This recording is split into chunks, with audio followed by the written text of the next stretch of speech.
and be an instrument so that ma-motivate sa mo, no? May lighten sa mo nga praising and worshiping God kay it's not dili siya all for naught mga kaigsunan, dili siya in vain, kundi there's something great that will happen kung ikaw mag-simba sa Ginoo, no? And I would like also to thank our Sister Bago for singing that wonderful song. Wala ko ka-expect mga kaigsunan nga iyang tanda mo-connect sa akong message mga kaigsunan. Praise the Lord. Wala gini kasapon. But so before we start our message today, let us all bow down our heads as we pray. Let us pray. Our dear, kind, loving Heavenly Father, oh God, we want to thank you for this wonderful opportunity in which we can gather together and study your words. And as we start our message today, may you please open our hearts and minds. Give us your Holy Spirit, oh God, so that we may be able to understand the lessons that you want us to learn today, so that we'll be able to take it home and use it in our everyday lives. Thank you so much, Ginoo, sa tanan. This is all I ask, loving and pray. Amen. So I want to ask you a question, mga kaigsunan. Have you ever felt like your life was on pause? No? Naka-feel ba mo mga kaigsunan nga ang inyong kinabuhi stagnant lang? Bisa kung saan yung pagbalikan mo, pero huwag yun mo na-improve mga kaigsunan sa inyong life. No? You look at people your age, sa inyong same age group mga kaigsunan, and sa makita niyo sa social media, daghan na kayo sila, himo silang kinabuhi. No? Everybody is moving forward very smoothly. Graduate sila on time. Ilang job na gusto nila makuha, nakuha nila mga kaigsunan. Makita na doon, nag-post sila sa social media. Nag-travel sa other countries na murag walay problema sa ilang kinabuhi mga kaigsunan. Nag-video mga kaigsunan, na nakahit sa ilang mga financial goals, and meanwhile, well, you look at yourself, i-compare niyo mga kaigsunan, ikaw, wala pa rin kay something significant nga na-achieve sa iyong life. No, have you ever felt something like that? Or ako lang? Mga kaigsunan, you're dealing with delays. No? Maybe wag ka graduate on time. Maybe study ka hard mga kaigsunan, but you still fail the subject mga kaigsunan. Maybe naamoy usap ka hinigugma nga naa sa long distance relationship mga kaigsunan. Nga inyong gihulat oceans, time zones mga kaigsunan, and you miss that person very much. O maybe po mga kaigsunan nga you're working late at night, pero ang imuhang mga problema financial wa pa nasulbad mga kaigsunan, and your dreams are out of reach. If you ever felt like that mga kaigsunan, I want to share something honest with you tonight. Ang pinakalisod nga part sa kinabuhi dili sa pagtindog sa usa ka portahan nga sirado, dili pod sa pag-pass through sa portahan nga abli na, kundi pag-wait sa hallway mga kaigsunan of life.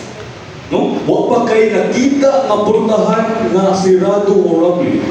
That is the hardest season of life mga kaigsunan.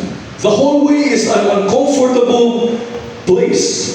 Uncertain ang imong kinabuhi, kay makita nimo nga kung aha ka gikan o aha ka gusto padung, pero di nimo maabot kay wa pa katabaw unsahon nimo pag-abot na. Today, I want to speak directly to anyone mga kaigsunan who feels like they are currently sitting in the hallway of life. When we find ourselves in the hallway mga kaigsunan, o kita naa pa sa season of waiting, our human instinct kay mangita og dali nga pamaagi nga makalingkawas ana nga sitwasyon, kay tungod uncertain pa ang imuhang gibati, wala pa kay clear destination, and our instincts is to force open the next door nga gusto ta ma-take control sa ato ang kinabuhi. And as a civil engineering student, mga igsunan, my instincts has always been to calculate every variable sa akong kinabuhi. No? When looking back, when I was still freshman pa ko sa Visayas State University, my past school before UV, mga kaigsunan, na yung sa subject nga nabagsak ko, mga kaigsunan. And tungkol kay nabagsak ko, mas taas akong motivation to study and to try hard to pass that certain subject. No, I sacrificed time, effort, laag, way lain himo, kundi tuon kaon eskwela. Tuon kaon to, mga kaigsunan. But then, when results came, despite my long hours of study, wala kayo man ko mabasa ng mga igsunan. Why was that happening? Tungod kay ang pandemic nga season sa akong life ni take effect na. 2 years of my life, wa ko gaskwila. Kundi nagpatabang na sa akong mga classmates para makabasa.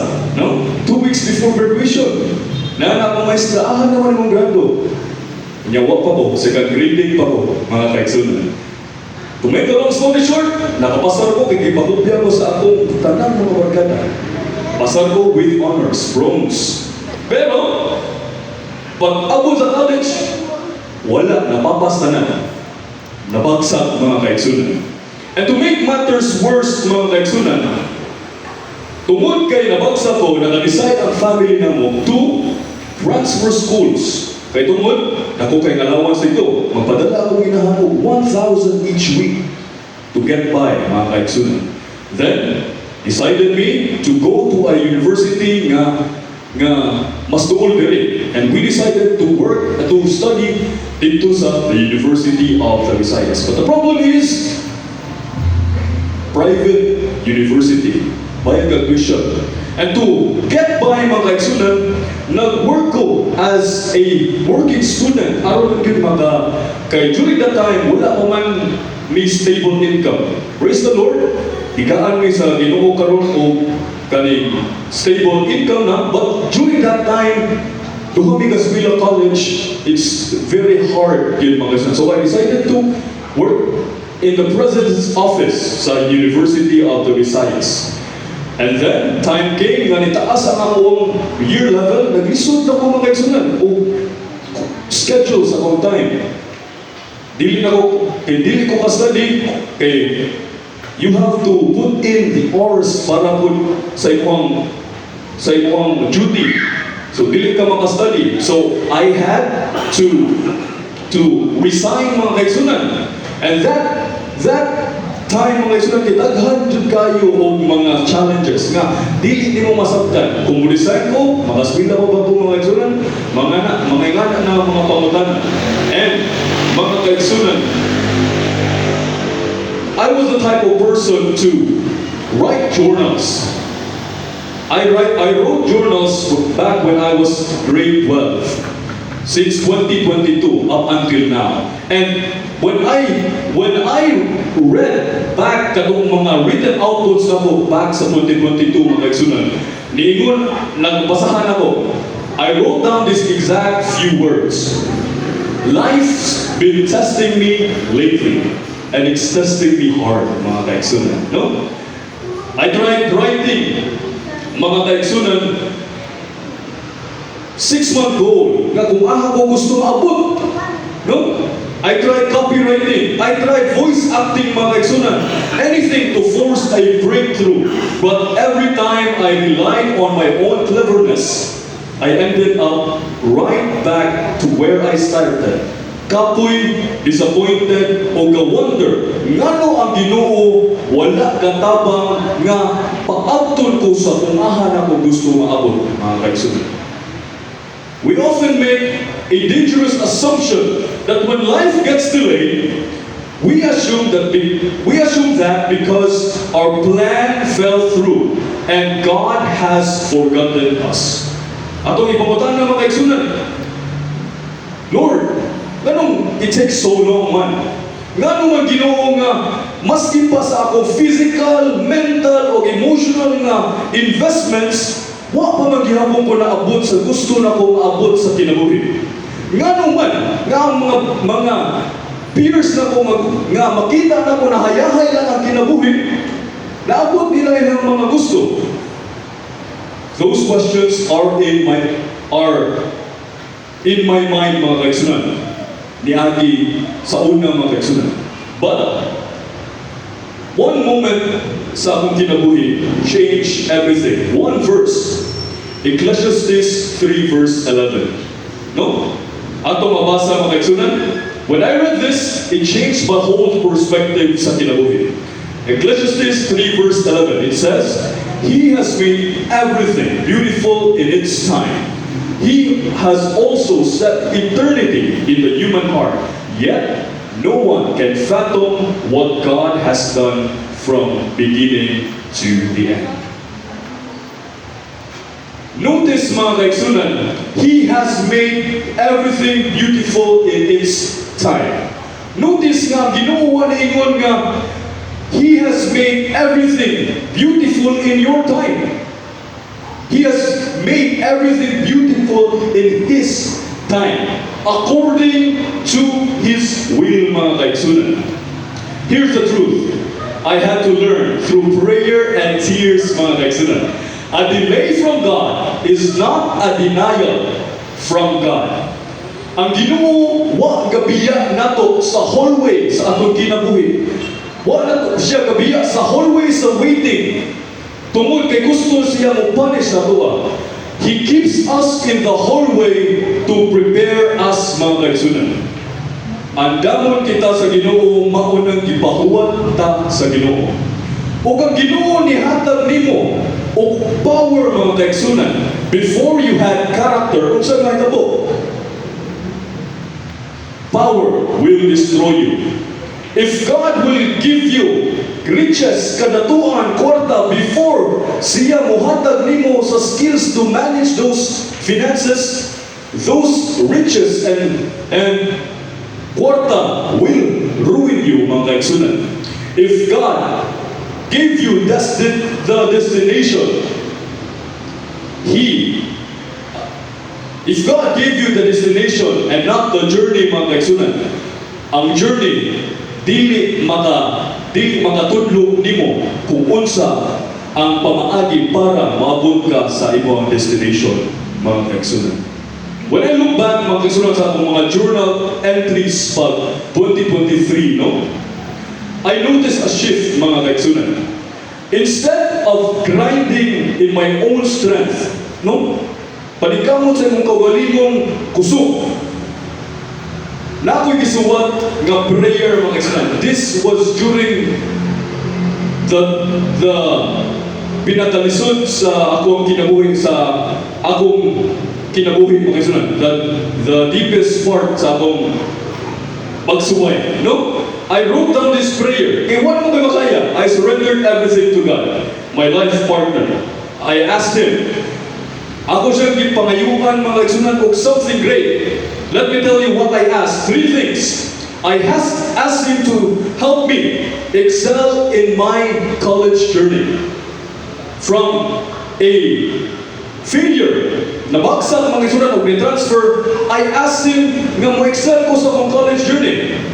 Next, I asked Him, mga kaigsunan, nga ang akong pagskwila mahimong smooth, mga kaigsunan.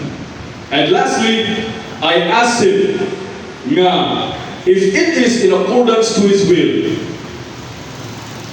di iya akong gaan o power to help me be an instrument aron, mga kaigsunan, ma-glorify ang name sa Ginoo. And when, mga kaigsunan, I realize nga pag pray na ko sa tanan na prayer, I let go of the pressure sa kinabuhi. I let go of the mga pagsuway sa kinabuhi nga akong ganahuna, mga kaigsunan, makadaot ako. I accepted that those parts of life are needed for me to grow. And Look unsay result mga kaigsunan. I asked him to help me excel in my college journey. From a failure, God gave me the opportunity to be an instrument. No? From a failure sa University of the Visayas State University, pag-abot na ako sa University of the Visayas mga kaigsunan, wala na akong gihimong failure sa Ginoo. No? Through prayer and surrender, He consistently showed me His power through being an instrument nga makapamutan na ang mga tao mga kaigsunan. Uy, working ka, but then, you always stop the exams na to. No? So, makapamutan na sila mga kaigsunan. Akong itubag mga kaigsunan. What about sa story na ko, no? And I told them my story. And they were enlightened. O makaingon sila, grabiha sa Ginoo ni mo. Charles, no? Pag-ampo rin o pagsalig ang kinahanglan ni. Then mga kaigsunan, we can see that when we are on the hallway of life, Joseph had the same experience. He had a dream nga he would leave. But before he reached that place nga makalead siya sa palace, he spent years in the pit and a prison. The prison was his hallway. Moses knew nga he was called to deliver Israel, but he spent 40 years in the desert learning, and the desert was his hallway. Mga kaigsunan, Proverbs 3 verse 5 and 6 says, "Trust in the Lord with all your heart, and lean not on your own understanding. In all thy ways submit to Him, and He will make your path straight." No? Leaning on your own understanding, mga kaigsunan, means ka-force through ka sa usa ka door nga wa pa na-open. Nga, usa ka door nga wa pa gihatag sa Ginoo nimo.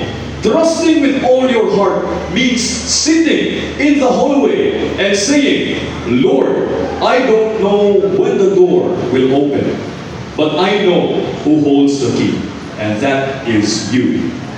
Mga kaigsunan, my brothers and sisters, especially to the young people, mga kaigsunan, if you ever feel anxious about your future, God is telling you today to let go of the door, to let go of the handles of the door, and let Him open it for you when the time comes. So what will we do, mga kaigsunan, when we are in the hallway of life? Praise Him in the hallway. Don't wait until your degree is in your hands. Grow in the hallway. Use this time to build your character. Surrender your bad habits to God and pray nga iya kang ipagrow so that when the opportunity comes, you will be able to handle it well.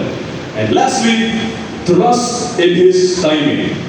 Mga kaigsunan, God has carried you through your lowest points sa kinabuhi. We all have our different challenges of life.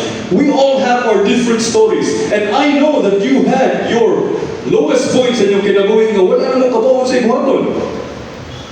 God saved you. And I know for sure that God saved you. So if ever mobalik mo ana nga place, mga kaigsunan, remember that God has carried you through your lowest point and will never abandon you halfway through your story. Mga kaigsunan, the only point that I'm trying to drive here sa inyo is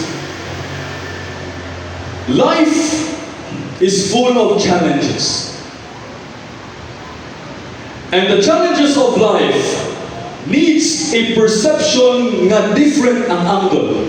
Instead of looking at the challenges of life as something nga makapadestroy sa ato, let us look at it in a perspective nga mauni ang mga pagsuway sa kinabuhi nga gihatag sa Ginoo nako, kay mauni ang giandam niya sa ako in the future.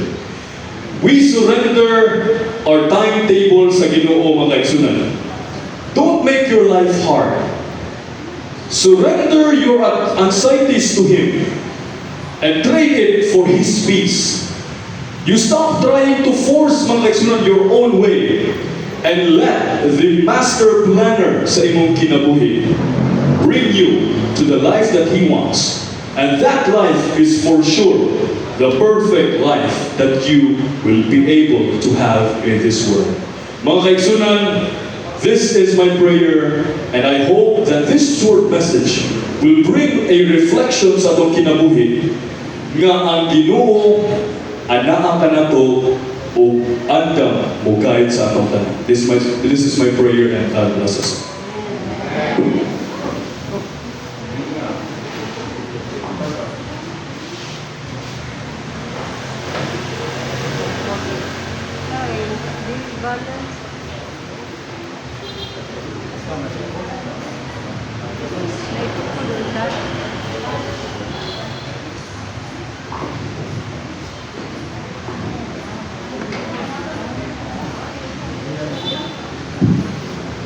For our closing song, let us all stand and sing Trust and Obey. Hymn number 2.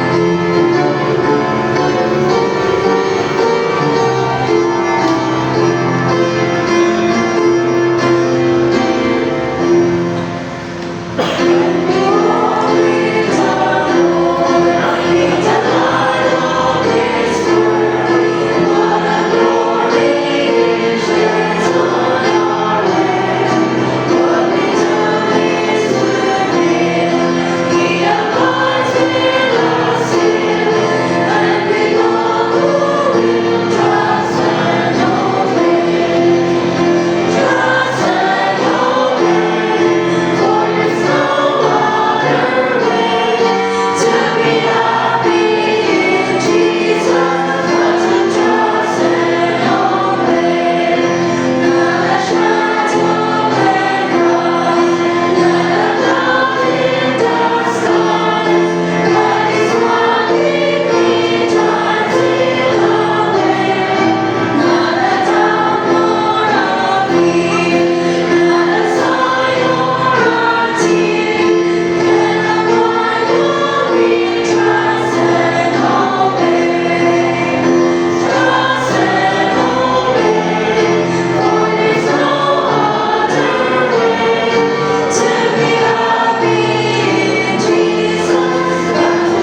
Let's pray. Oh, dear kind, loving Heavenly Father, oh God, we want to thank you for being with us throughout our worship tonight. Oh God, thank you for reminding us that you are with us all the way sa among kinabuhi, oh Lord.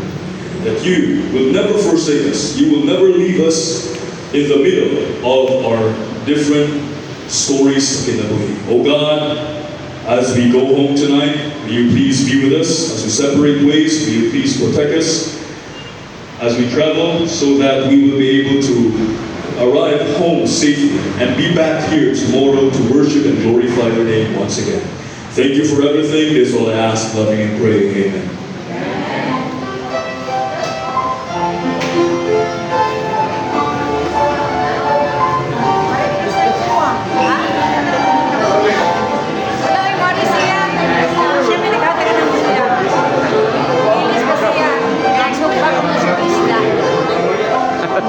Igo ka, igo.